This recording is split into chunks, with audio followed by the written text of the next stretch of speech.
چار سے پیش خدمت ہے شہزادی زینب سلام اللہ علیہ کے حوالے سے کہ بہن امام کی عالی مقام ہے زینب، بہن امام کی عالی مقام ہے زینب، کہ صبر و ضبط میں بالکل امام ہے زینب، کہ صبر و ضبط میں بالکل امام ہے زینب، اور علی کا لہجہ بھی کردار بھی وہی ہے جلال، علی کا لہجہ بھی کردار بھی وہی ہے جلال، دلیر باپ کی بیٹی کا نام ہے زینب، دلیر باپ کی بیٹی کا نام ہے زینب، دلیر باپ کی بیٹی کا نام ہے زینب۔ اچھا، ایک مطلب دو شعر، ایک طرح ہوئی تھی کہ ہم راہ مستقیم سے غافل نہیں ہوئے، ایک مطلب دو شعر پیش خدمت ہے کہ جو بھی شریک مجلس و محفل نہیں ہوئے، کہ جو بھی شریک مجلس و محفل نہیں ہوئے، کہ جو بھی شریک مجلس و محفل نہیں ہوئے، وہ ساکنان خلد میں شامل نہیں ہوئے، وہ ساکنان خلد میں شامل نہیں ہوئے، وہ ساکنان خلد میں شامل نہیں ہوئے، اور دیوانہ کہہ رہے ہیں جو بہلول آپ کو، کہ دیوانہ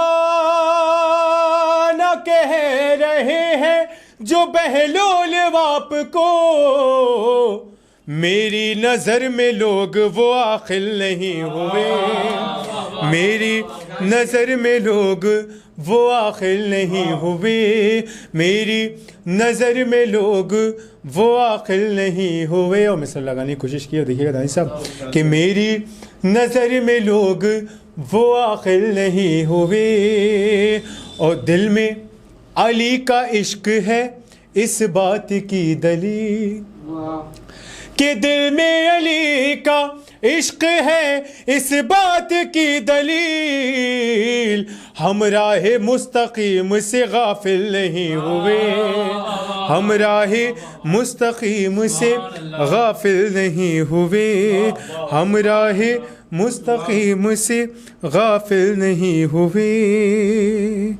ایک مطلب اچھا نشار آخری میں دیکھیے گا بطور خاص،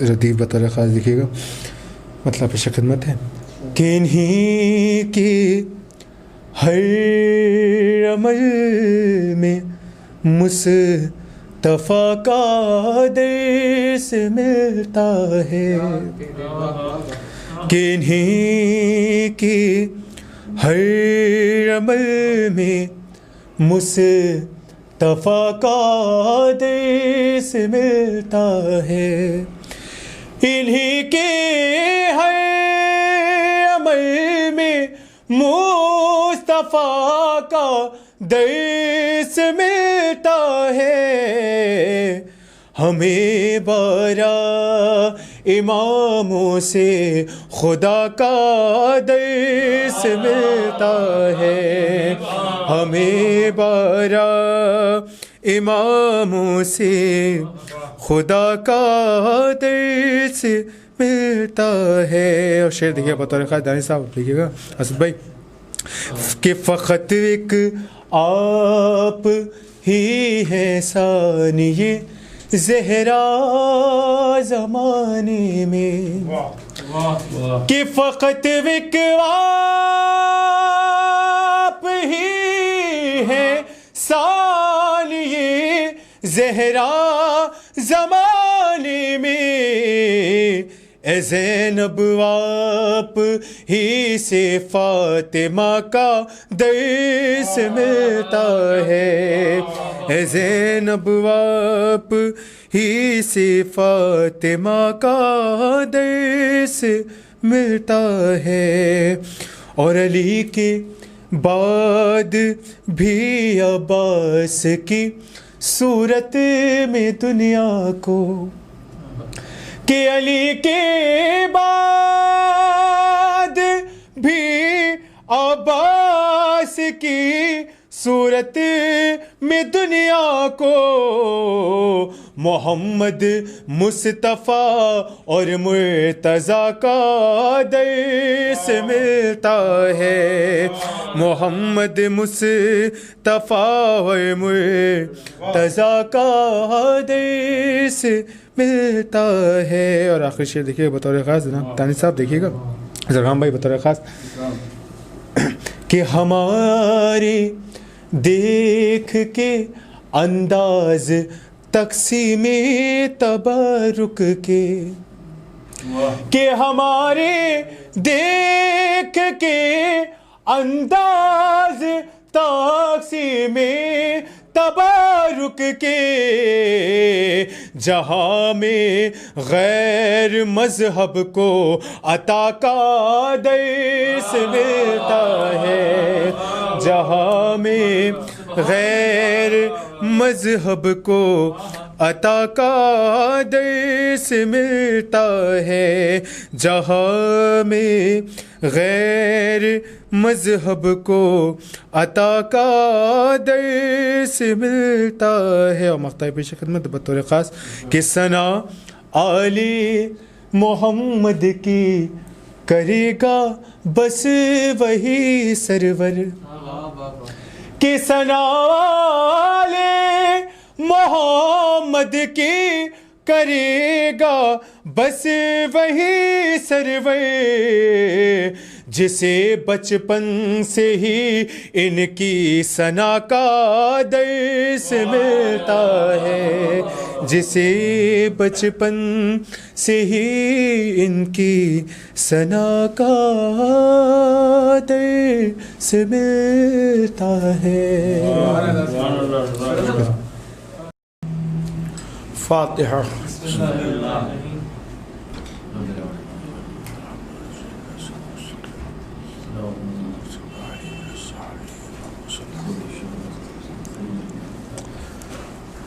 اعوذ باللہ من الشیطان اللعین الرجیم، بسم اللہ الرحمن الرحیم،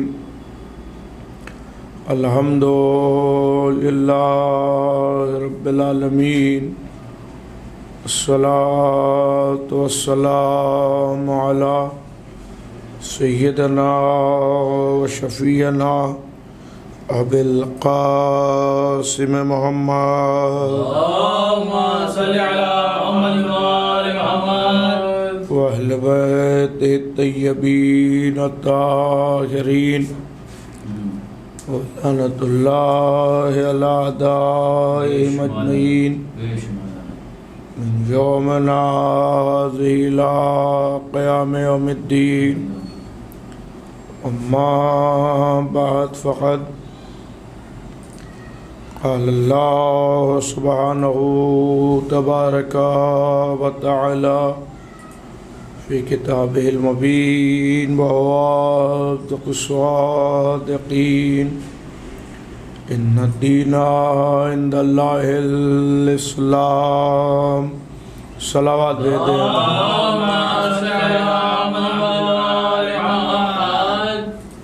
ارشاد اقدس الہی ہے کہ اللہ کے نزدیک دین بس دین اسلام ہے۔ اس اسلام میں بہت سے قانون ہیں، بہت سے قوانین ہیں، اسی اسلام میں اصول دین بھی ہیں اور اسی اسلام میں فروع دین بھی ہیں۔ اصول دین وہ ہیں جن کا تعلق ہمارے عقیدے سے ہے، واہ اور فروع دین وہ ہیں جن کا تعلق ہمارے عمل سے ہے۔ بالکل ابتدا میں ہمیں یہ پڑھایا جاتا ہے کہ اصول دین یعنی دین کی جڑیں 5 ہیں، یعنی جو عقیدے ہیں وہ دین کی جڑیں ہیں، کیا کہنے واہ اور جو فروع دین ہیں وہ دین کی شاخیں ہیں۔ یہ بھی شاید انتظام ہو کہ پہلے عقیدہ سنایا جاتا ہے کیا بات ہے، کیا بات ہے، سبحان اللہ، واہ تاکہ عقیدے کی جڑیں مضبوط ہو جائیں بہت اچھی بات ہے، تو عمل کی شاخیں خود بخود ہری بھری نظر آئیں۔ کیا کہنے، واہ واہ اب عقیدہ ہے عقیدہ توحید، واہ یہ سب سے پہلا عقیدہ ہے عقیدہ توحید۔ جب عقیدہ توحید بالکل مستحکم ہوگا تو پھر نماز پڑھنے کا لطف کچھ اور ہی ہوگا، اس کی بندگی کا مزہ ہی کچھ اور ہوگا۔ سبحان اللہ، میں بالکل ابتدا میں ایک جملہ کہہ کے آگے بڑھ رہا ہوں کہ ازل سے لے کر اب تک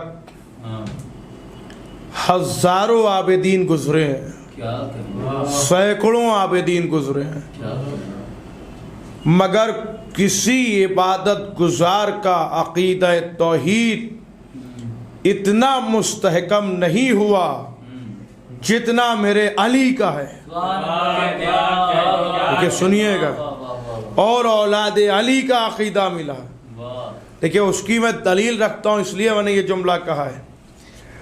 ہر عبادت گزار جب مصلی پر آتا ہے اور نیت کرتا ہے کہ نماز پڑھتا ہوں قربتاً الی اللہ، تو چاہے جتنا بڑا عابد ہو کیا کہنے، کہیں نہ کہیں ذہن بھٹک ضرور جاتا ہے، کیا کہنے، واہ کسی کا خیال ضرور آ جاتا ہے، واہ مگر یہ علی ہیں اور اولاد علی ہیں کہ جنہوں نے اہمیت نماز کو بھی سمجھایا اور اہمیت احدیت کو بھی سمجھایا، اور عقیدہ توحید کی وضاحت یوں فرمائی کہ پیر سے تیر نکل گیا اور احساس بھی نہیں ہونے پایا۔ یہ ہے علی۔ دیکھیں کتنا مضبوط عقیدہ توحید ہے کہ پیر سے تیر نکل گیا اور احساس بھی نہیں ہوا اور وہاں عبادت ہوتی رہی، یہاں سر و تن میں جدائی ہو گئی مگر سجدے سے سر نہیں اٹھا۔ صلوات پڑھ دیں محمد یہ ہے عقیدہ توحید، اسے کہتے ہیں عقیدہ توحید پر اتنا مستحکم عقیدہ۔ اور پھر دوسرا عقیدہ ہے عقیدہ عدالت۔ یہ عقیدہ اوروں کیا نہ ہو، لیکن ہم اثنا عشری فرقے میں اس عقیدے کی بہت اہمیت ہے۔ عدالت، اور جہاں عدالت نہیں ہوتی وہاں توحید بھی غائب رہتی ہے، اس لیے کہ عدالت اس عقیدے کے معاملے میں بھی اہل بیت عزیزان گرامی، میں یہ اشارے کر رہا ہوں تاکہ نتیجے تک ایک بات پہنچ جائے۔ عقیدہ توحید ایسا ہے کہ پیر سے تیر نکل گیا، سجدے میں سر۔ ایک بات اور کہہ دوں جو چھوڑ دی میں نے، عقیدہ توحید جب مضبوط اور مستحکم ہوتا ہے تو قید کی سختیوں میں بھی شکر کے سجدے ادا کیے جاتے ہیں۔ یہاں ذرا سا عقیدہ توحید، لوگ کہتے ہیں ہم تو اللہ کو مانتے ہیں، ہم تو اللہ کو مانتے ہیں، ذرا سی مصیبت آتی ہے اسی سے لڑنے لگتے ہیں۔ ایک وقت وہ عطا کرے اور ایک وقت نہ عطا کرے تو اسی سے لڑنے لگتے ہیں، اے اللہ میاں ہم ہی کو نہیں دیا تھا. کیا بات ہے، کیا بات ہے. اور ذرا سی بیماری میں طویل ہو جائیں، کسی کو بیماری طویل ہو جاتی ہے تو اس سے لڑنے لگتے ہیں، اے اللہ ساری بیماریاں ہم ہی کو دے دیں، کیا کہنا. اور کوئی ملا ہی نہیں اللہ کو، ساری پریشانیاں ہم ہی کو دیتی ہیں. اور ادھر کوئی نیک عمل کیا اور فوراً کہلیں اللہ میاں نے تو ہماری کچھ سنتا ہی نہیں ہے. کیا کہنا. یعنی فوراً نیک عمل پر جزا چاہتے ہیں. یہ شکر کیوں نہیں کرتے کہ تمہاری بدی پر اس نے فوراً سزا نہیں دی ہے. جیسے وہ نیکی پر جزا دینے کا حق رکھتا ہے ویسے ہی سزا بھی دے سکتا ہے، بے شک. مگر وہ نیکی پر فوراً جزا دیتا ہے لیکن بدی پر فوراً سزا نہیں دیتا ہے. دیکھیں اب یہاں تک بات لے آیا ہوں تو میں ایک جملہ کہے بغیر تو آگے نہیں بڑھ سکتا. جزا فوراً نیکی پر، بدی پر فوراً سزا نہیں ہے. اگر کوئی گناہ کیا ہے تو اس پر فوراً سزا نہیں ملتی. اے پالنے والے تیری سنت میں تبدیلی تو نہیں آئے گی کہ جو بھی کوئی بدی کرے یا کوئی گناہ سرزد ہو تو اس پر کوئی عذاب نہیں آئے گا. کہ دنیا کا کوئی بھی عمل انجام دے اگر میں اس سے راضی نہیں ہوں تو ہو سکتا ہے کہ عذاب میں تاخیر ہو جائے مگر منکر ولایت علی کے عذاب میں تاخیر نہیں ہو. صلوات محمد محمد مگر منکر ولایت علی کے عذاب میں تاخیر نہیں ہو. کیا کہنے والا. اور اسی لیے ذرا ذرا سی بات پر اللہ سے لڑے جاتے ہیں. اللہ ہماری سنتا نہیں ہے، اس کے عطا کرنے میں کمی نہیں ہے، ہمارے مانگنے میں کمی ہے. اس لیے کہ وہ تو ہمارے والدین سے زیادہ ہماری رگے جان سے قریب ہے.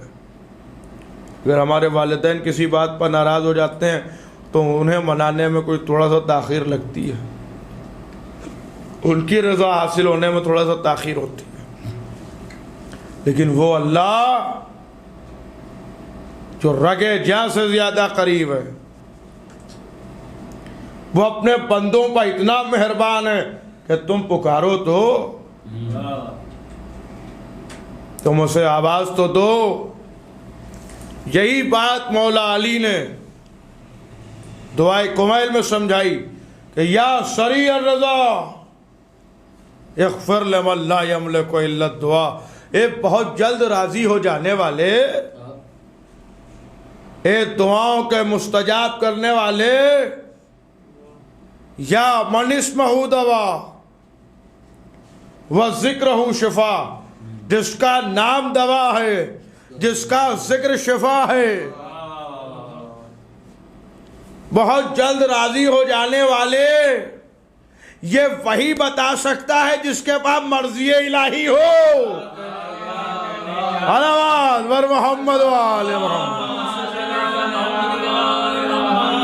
تو یہ ہے عقیدہ توحید.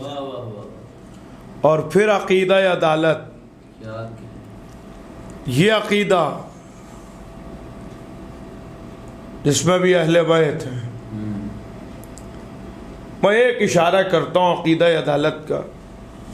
دنیا کے بڑے بڑے عادل ملیں گے مگر کہیں نہ کہیں ان سے بھی نقص ہے،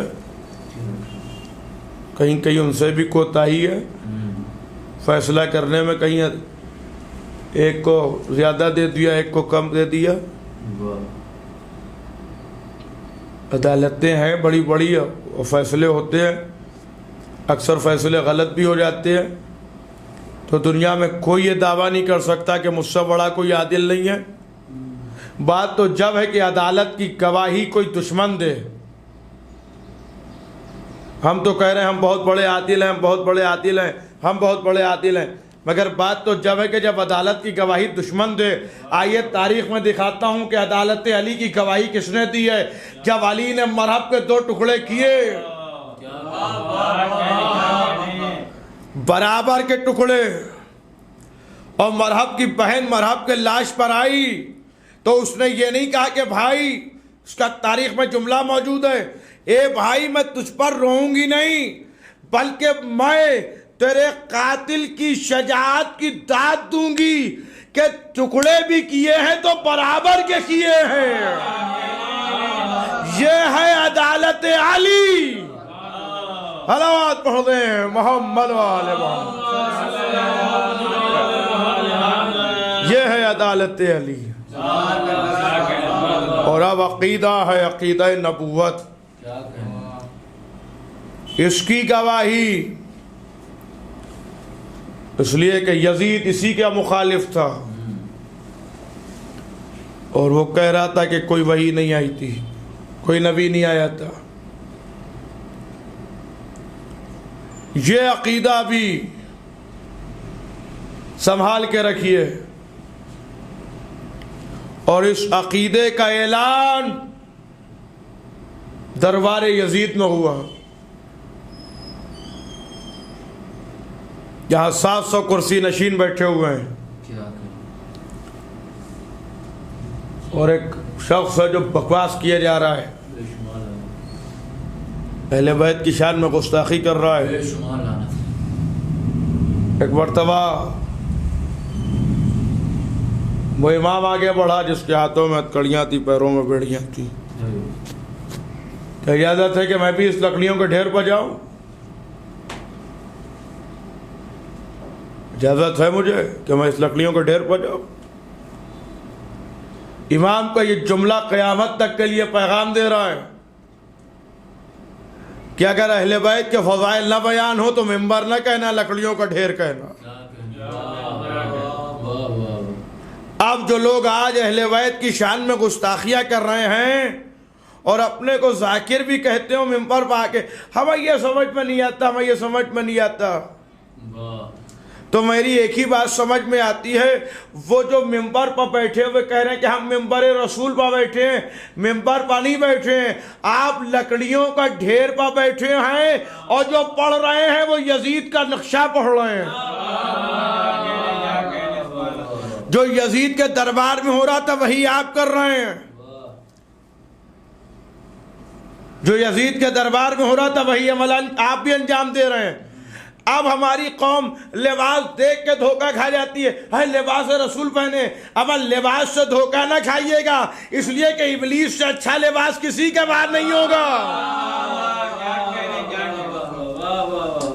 ہم اسے ابلیس سے بدتر سمجھتے ہیں کہ جو عزائے امام حسین میں نہ غمگین ہو سکے، نہ گریبان چاک کر سکے، نہ آستین کو الٹ سکے، شب عاشور کا بھی احترام نہ ہو، نہ شب قریبہ کا احترام. صلوات پڑھ دے محمد والے محمد. اسی لیے کہا جاتا ہے کہ ہر آنے والے کو نہ سمجھ لیجئے گا کہ یہ محب اہل بیت ہے. ہو سکتا ہے کہ کہیں اور سے ہو جو آیا ہو اور آپ میں زہر گھولنا چاہتا ہو. انہیں مختار سمجھ میں نہیں آتے، انہیں علی سمجھ میں نہیں آتے، انہیں یہ مجلسیں نہیں سمجھ میں آتی، انہیں ادھر کی ساری باتیں سمجھ میں آتی ہیں. تو میں ایک جملہ کہتا ہوں، پھر ادھر رہ کیوں رہے ہیں جناب علی؟ بھائی ادھر کی ساری باتیں سمجھ میں آتی ہیں تو پھر ادھر ہی چلے جائیے، عزتیں ادھر سے لیں گے.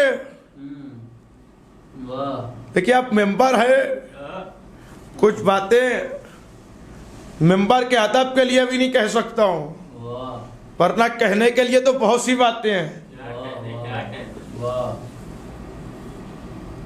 تہذیب یافتہ گھرانے میں پلے ہوتے تو تہذیب عزاداری جانتے. اہل بیت کی شان میں گستاخیاں کرنا اور رسومات عزاداری کے خلاف بولنا یا اس کے اگینسٹ جانا یا اس کے خلاف جانا، یہ آپ کی خباثت نہیں ہے، یہ آپ کے بزرگوں کی خباثت ہے.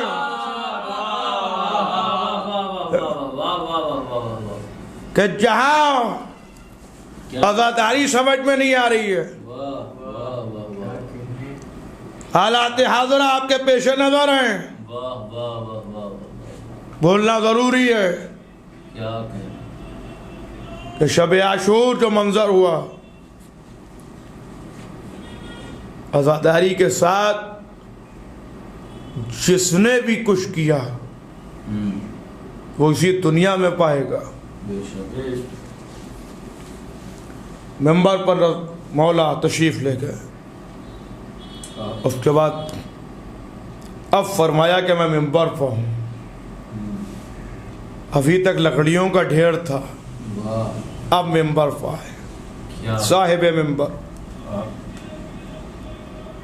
خطبہ جو دیا ہے تاریخی خطبہ، زندہ باد زندہ باد۔ اچھا یہ رخ بھی سنتے چلیے، ہمارے اور آپ کے چوتھے امام،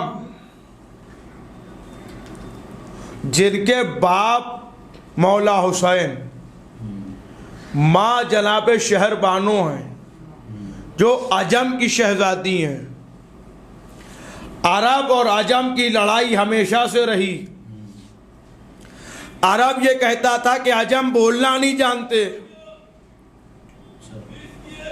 عجم عرب پر حملہ کرتا تھا، عرب عجم پر حملہ آور تھے کہ یہ بولنا نہیں جانتے، مگر ہم نے اب جو تاریخ الٹ کے دیکھی تو دربار یزید میں یہ منظر الٹا ہوا دیکھا کہ عرب زادے بیٹھے تھے اور عجم کی شہزادی کا بیٹا بول رہا تھا،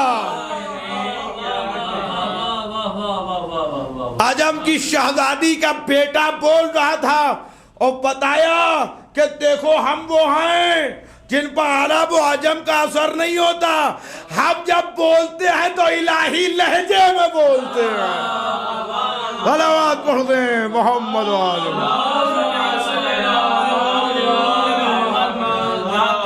اور پھر اس خطبے میں سب سے پہلے اللہ کی حمد و ثنا ہے، پھر رسول کی رسالت کے بارے میں، پھر اپنے دادا علی کے فضائل، اور پھر اپنے مصائب، یعنی دربار میں کھڑے ہو کے ایک مجلس کا طریقہ بتایا کہ جب ممبر پر جانا اور مجلس پڑھنا تو پہلے حمد الہی کرنا، پھر رسول کا تذکرہ کرنا، پھر اہل بیت کے فضائل پڑھنا اور پھر مصائب پڑھنا، یہ ہے چوتھے امام کا طریقہ مجلس۔ اب اگر کوئی اس کے خلاف جا رہا ہے تو وہ مجلس تو نہیں پڑھ رہا ہے، نہ جانے کیا کیا بکے جا رہا ہے، خرافات ہوئی جا رہی ہے، اس کی ساری باتیں سمجھ پہ آتی ہیں مگر اہل بیت کے فضائل سمجھ میں نہیں آتے۔ چوتھے امام نے یہ طریقہ بتایا کہ ممبر پر جاؤ تو پہلے اللہ کی حمد کرو، پھر اس کے رسول کی بات کرو، پھر مولا علی کی بات کرو، پھر مصائب بیان کرو، یہ طریقہ ہے مجلس کا۔ عزیزان گرامی، اور جب عجم کی شہزادی کا بیٹا بولا سبحان اللہ، تو یزیدیت کے پاؤں لرزنے لگے۔ بے شک ایک مرتبہ اس نے حکم اذان دیا، اس نے ایک کو حکم دیا تھا، اس کی خوشنودی کے لیے 7 مؤذن اٹھے، 7 نے ایک ساتھ اذان دی۔ اب جو لوگ کہتے ہیں امام خاموش ہو گئے، کہاں خاموش ہوئے دکھائیے تو، صحیح، یہ جو کہا جاتا ہے امام خاموش ہو گئے اذان سنتے ہی، کہاں خاموش ہوئے مجھے بتائیے۔ جب مؤذن نے کہا اللہ اکبر، امام نے کہا بے شک بزرگی اسی کے لیے، کہاں خاموش ہوئے۔ صحیح، مؤذن نے کہا اشہدو ان لا الہ الا اللہ، امام نے کہا بے شک اللہ ایک ہے، میں گواہی دیتا ہوں۔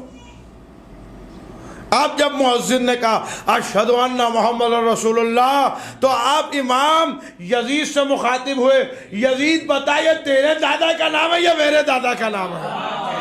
یعنی دربار یزیدیت کا تھا اور سکہ محمدیت کا چل رہا تھا۔ صلوات پڑھتے ہیں محمد و آل محمد۔ سکہ محمدیت کا چل رہا، یہ ہے سکہ محمدیت کا تھا۔ اور آپ تاریخ بتاتی ہے کہ ہمارے رسول کی نبوت کا اعلان اس دربار میں ہوا، جس نے کیا وہ امام۔ جب تک عقیدہ امامت مضبوط نہیں ہوگا تو عقیدہ نبوت سمجھ میں کیسے آئے گا؟ اب جو لوگ امامت کو چھوڑ کر ڈائریکٹ قیامت تک جا رہے ہیں، اب ان کی خدائی خیر ہے؟ یہ بغیر وسیلے والے لوگ، یہ دور تک جانے والے لوگ، بغیر وسیلے والے لوگ جو جنت میں چلے جا رہے ہیں بغیر وسیلے کے، چلے جا رہے ہیں بغیر وسیلے کے، چلے جا رہے ہیں بغیر وسیلے کے، اس کی سمجھ میں آ رہا ہے بغیر وسیلے کے جنت پہنچا جا رہا ہے، جہنم میں جانے کی تمنا ہی نہیں کر رہا ہے، جو ہے وہ جنت جائیں گے، جنت جائیں گے، جنت جائیں گے، سب جنت پہنچے جا رہے ہیں بغیر وسیلے کے، اور اللہ کہہ رہا ہے میں جنت کے دروازے پر امام کو رکھوں گا۔ تو امام کے بغیر جنت نہیں ملنے والی ہے۔ تو اب جنت قیامت کے بعد کا مرحلہ ہے، اور قیامت سے پہلے امامت ہے۔ بے شک۔ تو عقیدے جب مضبوط ہوں گے تو عمل کی شاخیں ہری بھری نظر آ رہی ہوں۔ عزیزان گرامی، یہی وہ لوگ تھے کہ جنہوں نے اپنی جان دے کے دین کی نصرت کی، اور یہی وہ لوگ تھے جنہوں نے ایسے عالم میں شکر کے سجدے کیے جہاں آدمی بدحواس ہو سکتا ہے۔ کسی کے گھر میں ایک میت ہو جاتی ہے تو آدمی کے ہوش نہیں رہتا، ذرا سید سجاد سے پوچھئے کہ کس انداز سے سارے مناظر کو دیکھا۔ بس بات تمام ہو رہی ہے، 12ویں محرم ہے، کیا عرض کروں عزیزان کرام۔ آج کا وہ دن ہے کہ جب کوفے میں قافلہ پہنچ رہا ہے، ایک منادی آواز دے رہا ہے جسے تماشا دیکھنا ہو دیکھے، یہ محمد کی نواسیاں ہیں، یہ علی کی بیٹیاں ہیں۔ اللہ اکبر۔ اسی قافلے میں ایک کمسن بچی ہے جس کا ایک ہاتھ رخسار پر ہے، ایک ہاتھ گلے پر رکھے ہوئے ہے۔ عزیزان گرامی، آپ کی آوازیں بلند ہیں، اور آج ہی کی وہ تاریخ ہے کہ جب ہمارے امام باعجاز کربلا ہے ایک ایک شہید کو دفنانے کے لیے۔ بنی اسد والوں نے دیکھا کہ کوئی آ رہا ہے تو پیچھے ہٹنے لگے، تو امام نے کہا پریشان نہ ہو، میں تمہارا چوتھا امام ہوں۔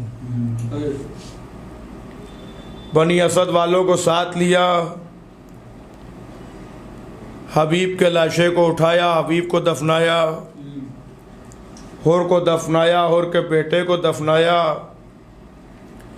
ایک ایک شہید کو گنج شہیدہ میں دفنایا، اور اس کے بعد کہنے لگے بنی اسد والوں سے کہ اگر ہو سکے تو 2-3 چٹائیاں لے آؤ۔ چٹائیاں منگائی، سب سے پہلے اپنے بابا کے لاشے کے قریب آئے۔ تاریخ کہتی ہے امام زین العابدین نے جسم کے جس حصے کو ہاتھ لگایا وہ حصہ امام کے ہاتھ میں آ جاتا تھا۔ لاش کے ٹکڑے اکٹھا کر کے قبر امام حسین بنانا چاہیے، ٹکڑے اکٹھا کیے، سینے پر بھائی کو رکھا، وائتی علی اکبر کو لیٹایا، قبر بنا دی۔ ایک مرتبہ بنی اسد والوں نے کہا مولا ایک لاشا فرات کے کنارے بھی پڑا ہے، کہا اسے کوئی ہاتھ نہ لگائے، وہ میرے چچا کا لاشا ہے جنہیں میں اپنے ہاتھوں سے دفناؤں گا۔ تاریخ کہتی ہے امام آگے بڑھے، ہاں چچا کی لاش کو اٹھانا چاہا، وہی منظر جو باپ کے ساتھ تھا، ہاں جس حصے کو ہاتھ لگایا وہ حصہ ہاتھ میں آ گیا، لیجئے ٹکڑوں کو اکٹھا کیا، ایک چھوٹی سی قبر بنا دی، عزاداروں چھوٹی سی قبر تو بنا دی۔ لیجئے سال بھر کے بعد جب قافلہ مدینے کربلا آیا رہائی کے بعد، اور جب جناب زینب نے کہا اے بھیا مجھے میرے بھائی عباس کی قبر پر لے چلو، تو فرمانے لگے امام آئیے پھوپھی اماں، آگے آگے میرا چوتھا امام، پیچھے پیچھے فیدانیہ، میرا امام چلتے چلتے ایک چھوٹی سی قبر پر جا کے رک گیا، فرمایا پھوپھی اماں یہی میرے چچا کی قبر ہے۔ بڑی حضرت سے زینب نے دیکھا اے میرے لال یہ تو کسی بچے کی قبر نظر آتی ہے۔ کہا پھوپھی اماں اشقیاء نے چچا کی لاش کے ٹکڑے ٹکڑے کر دیے تھے، میں نے ٹکڑے اکٹھا کر دیے، قبر بنا دی۔ زینب کبریٰ نے اپنے کو قبر عباس پہ گرایا، فرمانے لگی اے بھیا زینب لٹ کے آئی ہے، بازوؤں میں رسن کے نشان ہے، واہ حسین واہ مظلوم سیعلم الذین ظلموا وانقلب بی القلوب انا للہ و انا الیہ راجعون۔